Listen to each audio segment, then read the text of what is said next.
The effects of the current economic crisis have touched everyone. Even if you still have a good job and a paid-up mortgage, chances are your monthly 401k statement will remind you that you've lost a good chunk of your savings.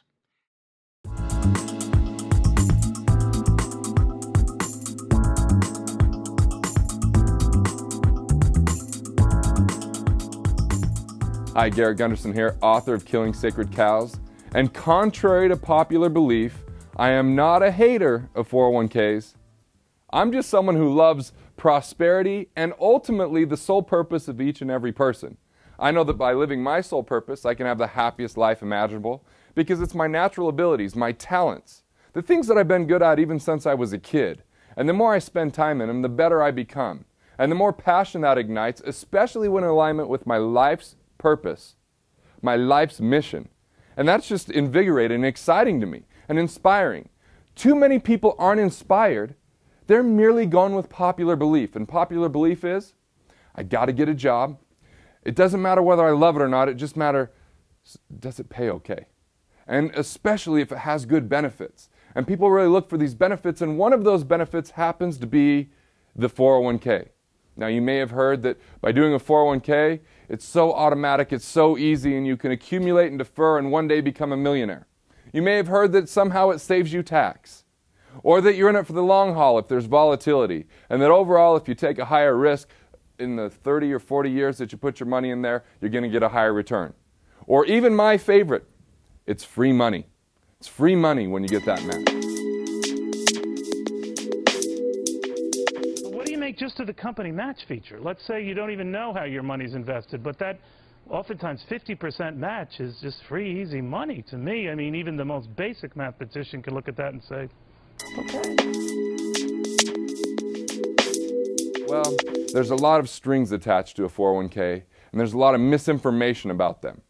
And even when I say 401k, I'm talking about traditional IRAs, self-employed pensions, I'm talking about 403Bs or tax-sheltered annuities. I mean, all these things, I could just keep going with the names. All I really mean is a plan that is a qualified plan from the government, something that exists as a tax code, and really was not necessarily the invention of the government. I don't know who invented it, but I think it's a pretty good deal for the financial institutions. When employers began turning 401ks into retirement plans, the financial community was not shy about promoting them as such. The prospect of trillions of dollars in the hands of unsophisticated investors opened the door for all sorts of potential abuses. The fact is that the typical 401k investor is a financial novice. They don't know a stock from a line. And we give them a list of 20 or 30 mutual funds with really, really powerful names. You know, they sound like, gee, that's where I want to have my money. What are generally the quality of the mutual funds and 401k plans? Mediocre. I'm going to be real honest with you. With half the funds on the list, really dogs, what people would characterize as dogs, shouldn't be on the list to start with. Why? Because not only do they get your money, they get the tax money that you owed, and which means they've got the government's money. They also have restrictions of when you can actually get to the money. And if you go look at people, especially those that are in retirement now or in their elderly years, if they've got one of these plans, are they really spending it? Are they really enjoying it? Or are they afraid that if they spend it, they might have to pay tax? It might increase the tax on their Social Security benefits. It might just be that they're thinking, well, I can leave this behind to my heirs. Now, there's ramifications to all of these things. There's consequences, most of them unavoidable, just inherent to the rules of the plan. 401k drop was tremendous, is tremendous at this point in time, and that's where the savings was. So that's our hurt right now. We can't live our vision of our dream of retirement. That's the worst part. Many people can't. And what was your dream? Our dream was to have a log cabin up north, Leland area, and just live a nice, quiet life.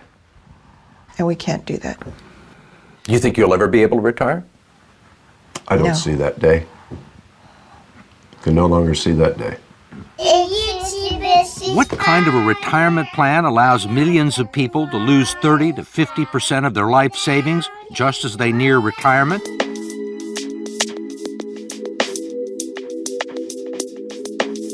coordinated strategy, there might be times that these plans work. But what I think is critical, that first and foremost, you've invested in yourself and in your sole purpose. If you're not living the life that you want to live, and you're just unquestioningly putting money into a 401k, you're funding someone else's dream before you found your own. How educated are you about the funds inside of the 401k? When was the last time you reallocated them? Do you know the stocks that are actually being held in there? These are some of the questions I think are imperative.